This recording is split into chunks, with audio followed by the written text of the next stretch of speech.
Just when you thought the game was over, the official just blew his whistle, and we're headed into overtime. So on today's podcast, we're going to cover the only 3 ways you can increase your online sales. How to email your customers that both purchased and your unsold shopping carts, presumably after a holiday discount. We'll include some sample email copy, and then just some of the trade craft and nuance that goes with it. So let's start at the top. There's only 3 ways to increase online sales. What are they? Number 1, the one that everybody always loves to talk about, that we spend the majority of our time talking about, is increasing the number of customers. More traffic, more eyeballs, in the retail sense, more people walking into your art gallery. That's the one everybody talks about. Number 2 and number 3, though, they rarely get the same level of attention, but they are equally powerful and sometimes more so. Number 2 is by increasing your average order size, AOV. Best way to think about this is, do you want fries and a Coke with that, right? You had your original order, you asked the customer to get something else, you bolt it on, you increase your AOV. Number 3 is by increasing the number of repeat purchases. So for the purposes of the rest of this episode, a lot of today's episode is going to build upon, obviously, the Art Marketing Playbook, which we just released. I think it was episode 17. So this overtime concept we're bolting on to the end of the playbook. So if you haven't listened to that one, highly encourage you to do so. We'll put a link into the show notes to it, but you don't necessarily need to get the value out of today's.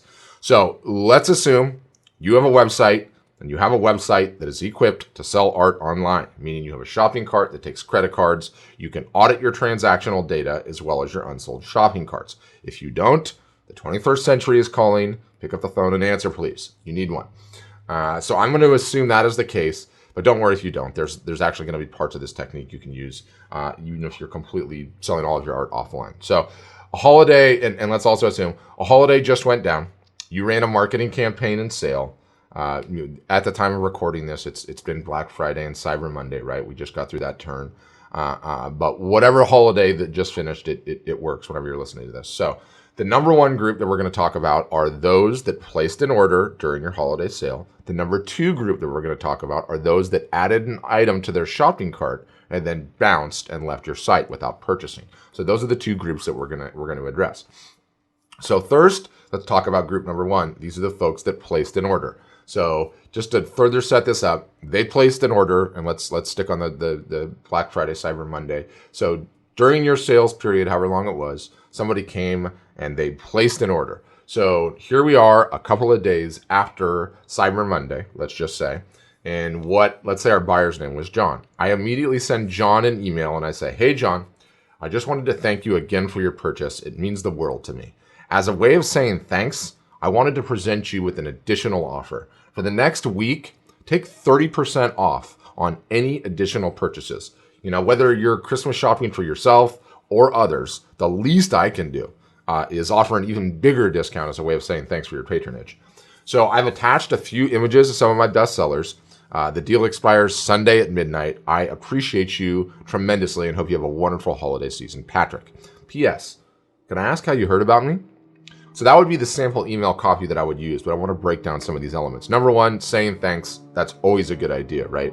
Number 2, offering them a deal. In this case, we offered 30%. What we normally recommend folks do is offer an even bigger deal than they got originally. So if your Black Friday, Cyber Monday sale was for 20%, it's a great idea sometimes to kick this one up to even 30% or even more, because they're a repeat buyer, right? You're trying to get them to buy again. It's critical that you have time sensitivity or scarcity, right? In this case, the deal is going to expire Sunday at midnight. So there's got to be a clock to it. On any deal, there's always got to be a clock. It'll increasing story. And I've got a PS in there. And I love the PS asking how you heard about me, right? This is a customer. They came when they bought, because you get some real validation for your marketing efforts. Where are your sales coming from? And in my experience, by asking, and oftentimes with a PS is a great way to do it, and obviously you're not going to get everyone to respond, but you do get a lot of responses, is you get some insights in their words about where they heard about you, how they found out about you. And it's like, yeah, you might look in your Google Analytics and say, oh, okay, I can see this came from Facebook, a Facebook ad. They came to my site and purchased. So the tendency is to go and give all the credit to Facebook. And then you ask this person, John, how'd you hear about me? And John says, oh, yeah, so I went to your gallery show 4 years ago, and then I saw the Facebook ad. And so it's like, the straight short get some of the credit they do, but it went to the gallery shop. So I think all of those elements are critical to put into the email copy. And what we're trying to do here is we're trying to get your current customer to order again, because normally the way these things work out, they're not coming back. They're not going to order again. So you really want to incentivize them to do this. Now, in terms of the art storefront side of things, I don't normally use this podcast to hawk our software or get into it, but this is a feature we're insanely proud about. So I want to reference it, and there might be some applications for you to do it offline. We have this proprietary cookie running on all of our customers' accounts, and without getting into the fancy business of it, it's a line of code that tracks your visitors and gives you additional information, right? And we call it the detective. And so what this does is it will let you look down at a granular buyer level, assuming you have their email list, a buyer level, and you get to come and see what pieces they looked at, how many times they've come back and looked at the piece, and it puts all of that in a database file for you. So after the holiday sales are over, what you do is you go and you look at your customers and you see what pieces of art they looked at in addition to the one that they purchased. In an offline example, it would be like having a surveillance camera on your art gallery that you own on Main Street. Somebody comes in, they scan the entire shop, then they walk up to the first piece of art, the second piece of art, and the third piece of art, and they pause and they look at all of those, and then they end up buying the fourth piece of art. Well, it stands to reason, they scanned the whole shop, then they looked at those first three pieces, that it would probably be a good idea to include those images in the email. So that's what we recommend our customers do. You go in and you audit your file and you say, okay, you audit your detective and you say, okay, so here's what John looked at. He looked at A, B, and C, and then he bought D. So I'm going to put A, B, and C in the email. And you noticed in the email, we had some language in there that says, have attached a few images of some of my best sellers. Well, we don't say anything, but we just include the best sellers being the ones he already looked at. So it's a nice little bit of tradecraft, but it's also potentially some tradecraft you can use if you do this offline and you know some other pieces that they were looking at, right? We mentioned this in I think the first episode of the podcast where we interviewed Kim Vergil, where in her instance, she hand delivered a painting. And while she hand delivered the painting that someone purchased, she actually took 3 or 4 other ones that she knew he was interested in, this particular buyer, and brought them. And this guy ended up buying a few extras. And so there's an offline application, and I'll also link to Kim's episode in the show notes if you haven't heard it. Really powerful stuff. So let's talk about how you're going to go about executing and sending this email, right? So if you're pressed for time, you can just grab a list of customers that you had, and this applies to not everybody, but certainly some people, they get a tremendous amount of orders. It's very difficult to send these one by one, but you can just grab the list of customers, throw it up into your ESP like MailChimp or Aweber or MadMimi or Drip, whoever you use, and send one blast email to all of them, right? And I don't recommend that method is the number one preferred way to do it, but it's certainly better than not doing it. And so time is of the essence. You can certainly do that. Grab that bit of email copy, and again, we'll have it in the show notes. Put it into your language, into your words, into your terms, and send it to your customers after you run a sale. The other way to go about it is the old-fashioned way, the by hand way, right? Ever have a mother that made you write thank you notes? I did, and I still do. Both write the thank you notes and have the mother, actually, now that I think about it. But for most folks, not everybody, the number of orders that you got over this particular holiday, whether it's, let's just stay on Black Friday and Cyber Monday, is probably not so tremendous that this task is going to be so daunting, right? Like, what did you get? 1, 2, 3, 10, 15, 20 orders, even if it's 20. You can write 20 personalized emails. You have the ability to do that. The key is, the tradecraft here, the nuance, if you will, is you send them by hand one at a time. Not only do you send them by hand one at a time, but what I recommend doing, what is so powerful about this technique, is that you send them from your personal email, not from your Aweber or your MailChimp or your the Constant Contact, whoever you use. You send it from your personal email client, whether it's Outlook or you're a Hotmail or a Gmail or a Yahoo or AOL, God forbid, they're terrible. Any of those, you send the email from that. So it is a personalized looking email. And so what happens here is a couple of things. One, your buyer actually feels like it's a personal email because it is a personal email. Two, because it's a personal email coming from a personal email sending address, it feels the spam filters are not gonna be looking out for it. They're like, hey, this is personal correspondence. And so especially if you're someone that emails a lot and your stuff's constantly ending up in a spam filter, you think it is, your open rates are down. So the point is the tradecraft is by sending the personal email, you're going to get a much higher open rate, right? So highly recommend way of doing this is sending them from the personal email.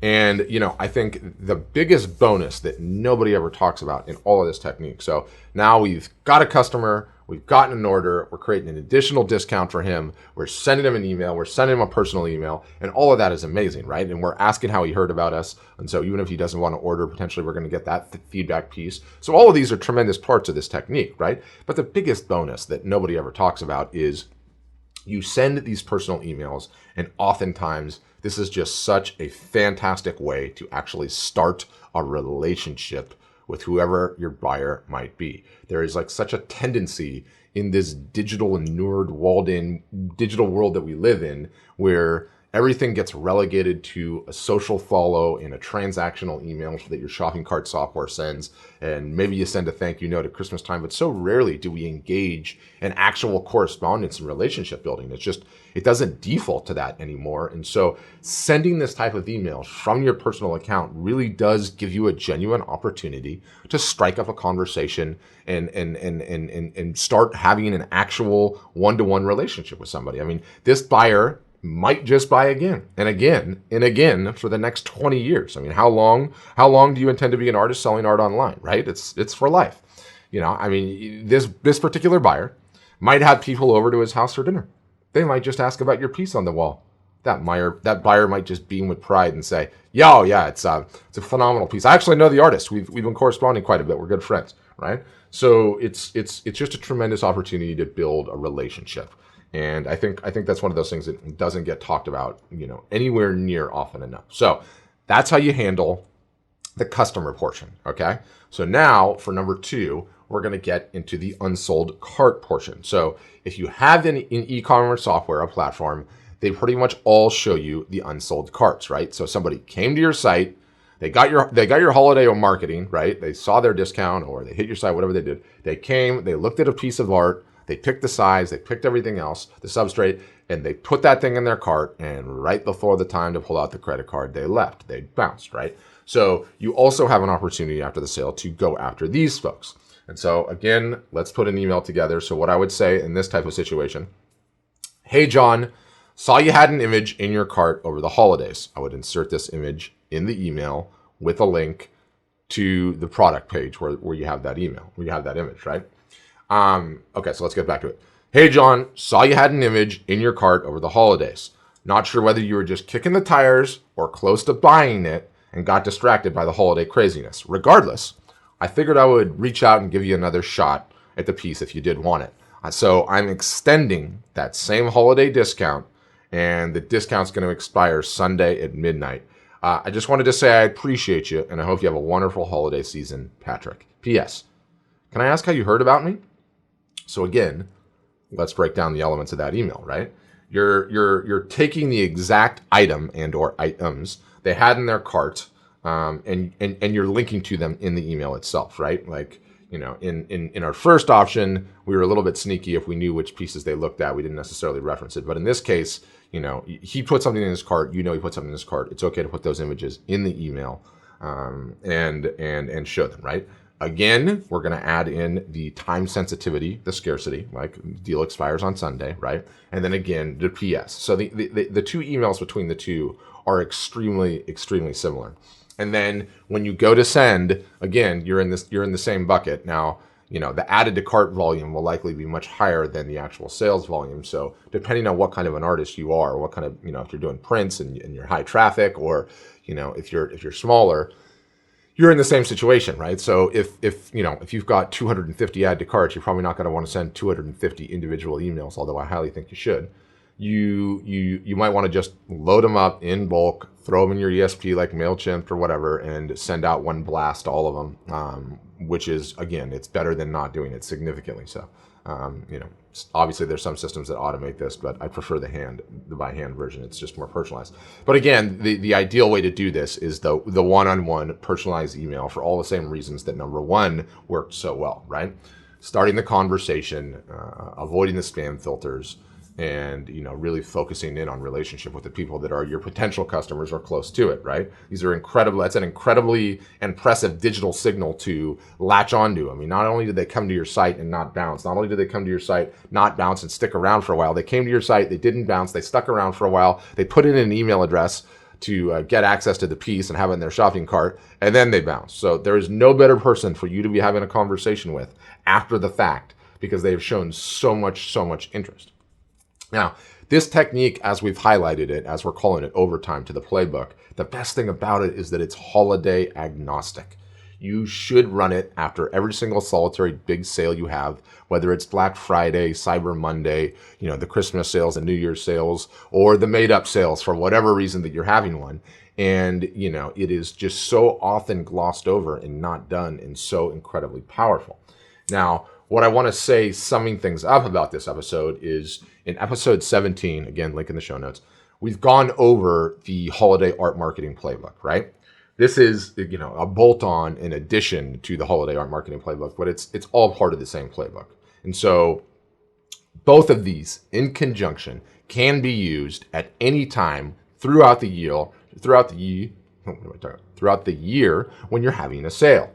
And, one of the things I've mentioned in the past is for Art Storefronts, we have this private Facebook group. We put all our customers in there. That's where we do all our coaching and stuff, right? So in the lead up to Black Friday and Cyber Monday, we were hammering the playbook. I mean, from every angle possible. We're having webinars and blog posts with subject lines and the timing, and did the podcast, right? We did everything. And what's awesome after the fact now is, number one, I can say that a solid number of our customer base either ran parts that they could or the entire playbook, depending on their specific situation and technical acumen. And the feedback that we got after the fact on this has just been tremendous. It's been amazing. Now, it's also run the gamut, right? It's been everything from crazy sales volume for the established artists that have been online and selling for years, to a few sales, to their first sale ever, and then even some that ran the playbook and made no sales at all, but went through the motions, and their traffic and email signups spiked a much higher level than they'd ever seen before.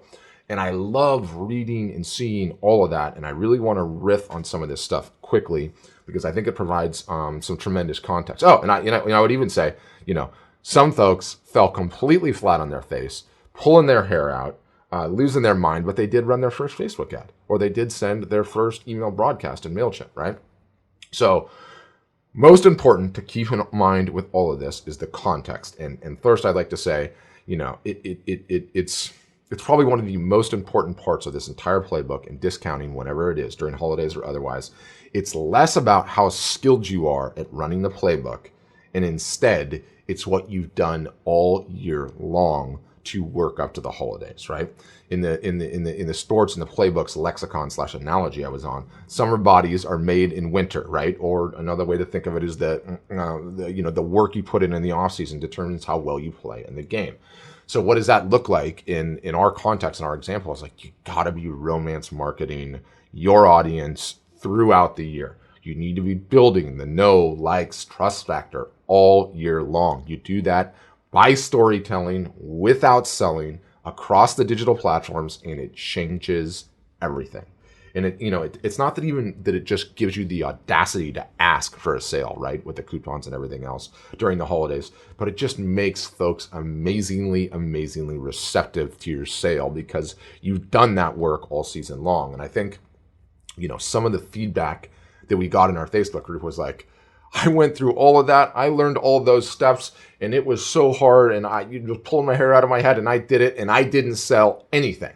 And I think, I get that, and I get why that's frustrating. And maybe you're not a customer, but you ran this as well, and maybe you're feeling that. Some portion of it, you ran it. And I just want to say, a large amount of those results, in my estimation, come from the fact that this was the first time that you did some serious active marketing and really hammered your list And the first time you did all of that was with the sale. You went for the jugular, right? It was a right hook without the jab.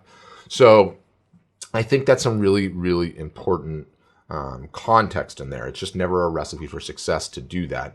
So you have to put in the work throughout the year for this truly to be successful at the level where you're going to sell, 30, 40, 50, 100 pieces of art, whoever, depending on who you are, or, one or two huge originals. But second, so that's number one, the first part. Second, I would say I loved hearing about those that did this for the first time and really struggled. And I mean, literally pulling their hair out, kicking and screaming. This might as well be quantum physics. I think one person said, like, I have never done any of this. I might as well be reading Chinese. Like, this is just crazy. It is so hard. And I loved reading that, not because I'm a sadist or like compunction or schadenfreude or the rest, but because that's the game. Like, it does not come easy, and there is no shortcut for doing this. There's no way to cheat it. The only way you can do this to run an effective marketing campaign is to learn how to do this. And learning through experience and stubbing your toes is how every single solitary person that's good at it now got there. You just have to do it. There's no shortcut. But the great news is that it gets easier every time. And I see these comments of these people that went through all this, and I'm just, my heart just explodes with joy, because it's like the next time you go and do it, you're going to be like, oh, I know where that is. Oh, I know where that is. And then you're going to add on a couple levels of complexity. And then the next thing you know, 6 holidays down the line, you're going to have the thing mastered.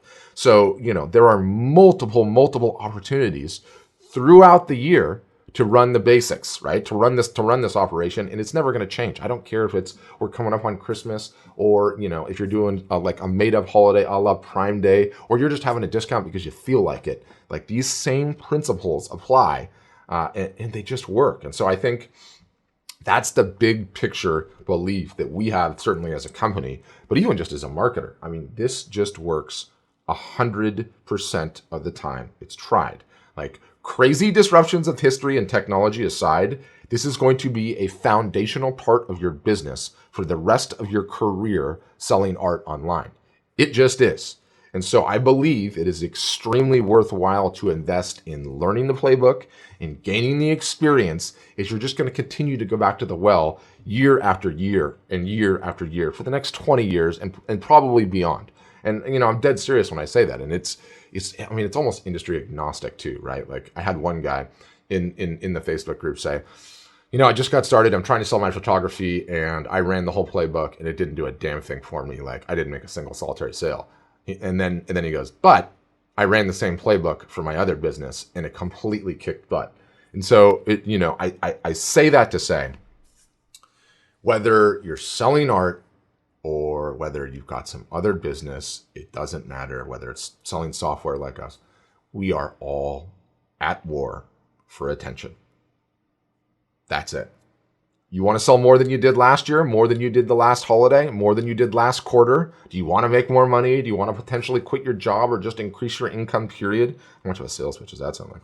Anyway, the bottom line is you need attention to do that. So you run the playbook, you get more attention, more eyeballs looking at your art, you have the ability to sell more. And I'll say, in the years going forward, like, this will never change in terms of what we're offering, A, as a podcast, and B, as a business, is, the skeleton, the bones of the art marketing playbook, the holiday art marketing playbook, will never change. Are new things going to get bolted on? Absolutely. Facebook Stories was a big addition to it this year. Facebook Messenger, a la the last episode, link in the show notes if you haven't heard that one. It's awesome.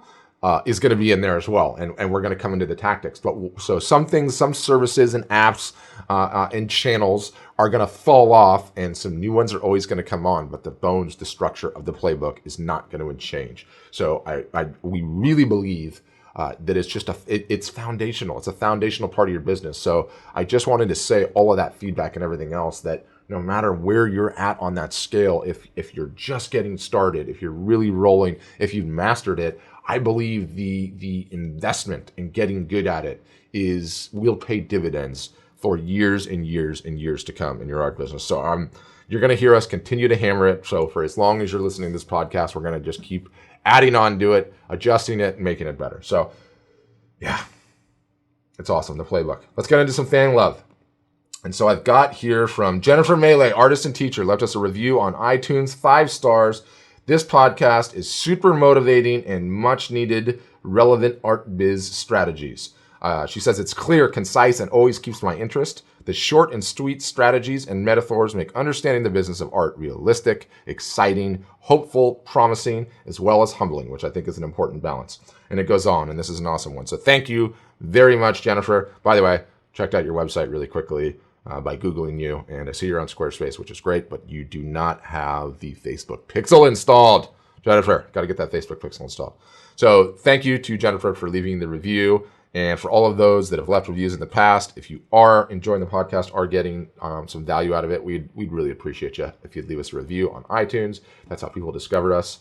And from there on out, if you're listening to this, now, it's about to be December. Christmas is coming. It's time to run the playbook. Thanks. Have a great day.